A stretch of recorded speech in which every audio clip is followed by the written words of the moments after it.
Olá, irmãos, que bom estarmos aqui juntos mais uma vez para nós estudarmos a lição da Escola Sabatina.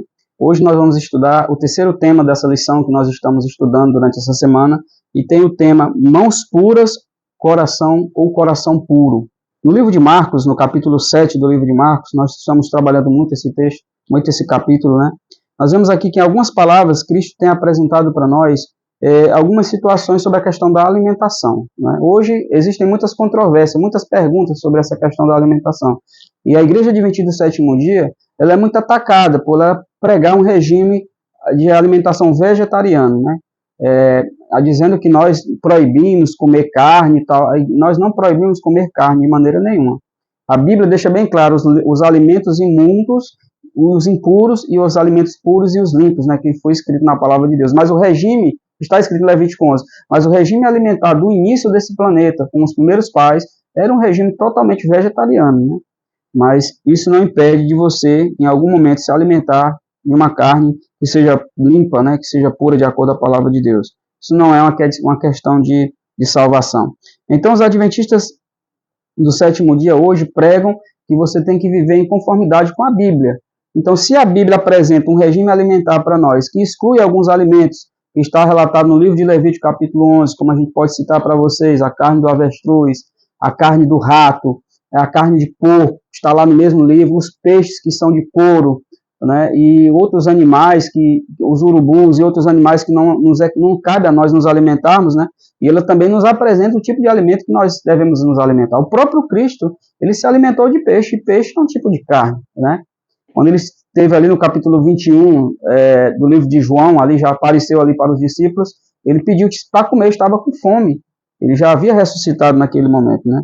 Primeiro nós temos que entender uma coisa aqui muito interessante. Hoje as pessoas usam muito os alimentos para atacarem a igreja, para atacarem a palavra de Deus, para ridicularizarem até, né, achando que podem comer o que bem entenderem, que não tem isso. Se foi feito no mundo, é para nós nos alimentarmos, mas não é bem assim.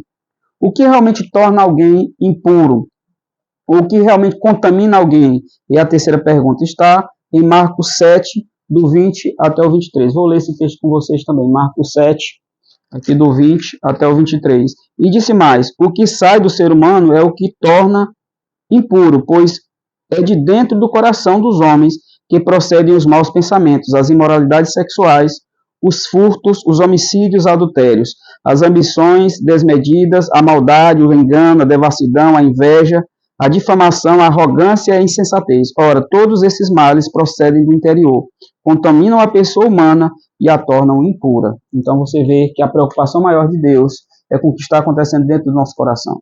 Há uma frase que é atribuída a Abraham Lincoln, que diz que ele dizia: vigie os seus pensamentos, eles se tornarão palavras, vigie suas palavras, elas se tornarão ações. Vigie as suas ações, elas se tornarão o seu caráter. Vigie o seu caráter e ele se tornará o seu destino. Que tipo de vida nós temos levado hoje? Para mostrarmos que realmente nós estamos preocupados com o santuário de Deus, que somos nós, o templo do Espírito Santo. A Bíblia deixa bem claro, Paulo fala disso para nós, que o santuário do Espírito Santo, que sois vós, deve ser um santuário limpo, santificado. Isso não é feito através de mim, isso é feito através de Deus. Mas eu tenho que me voltar para Deus em condições, né, de poder adorá-lo e ele poder adentrar na sua presença.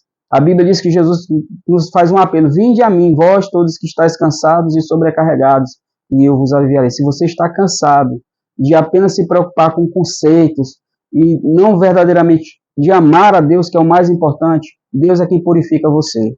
Deus é quem faz a obra na sua vida. Deus é quem muda o seu coração. Se você achar que pode servir a Deus apenas de uma forma exterior, você está enganado e você está totalmente perdido. O único que pode fazer a obra em mim e você é Jesus.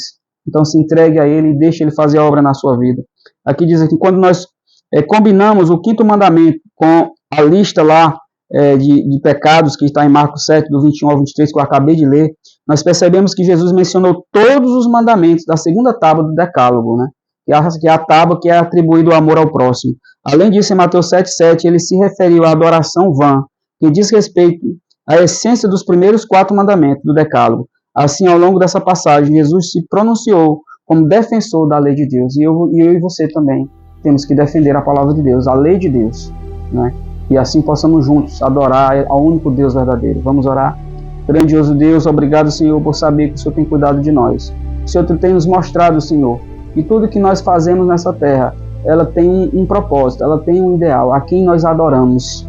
Essa é a maior preocupação nossa, a quem nós estamos servindo, quem é o Deus da nossa vida, por que nós fazemos determinadas coisas. Nós sabemos que tudo que nós fazemos, nós não podemos nos salvar pelo que nós fazemos ou deixamos de fazer. A única maneira de nós nos salvarmos, diz a palavra, é se nós irmos a Cristo, entregarmos a nossa vida a Ele, deixar Ele transformar o nosso coração. A nossa obediência, ela é importante para mostrar que nós aceitamos a Jesus como nosso Salvador, mas ela não nos salva por si só. Fora de Jesus, não há salvação, diz a palavra. Por isso eu convido você para que juntos nós possamos nos entregar nas mãos de Jesus, em nome dele. Eu rogo nesse momento e no nome dele aqui agradeço. Amém.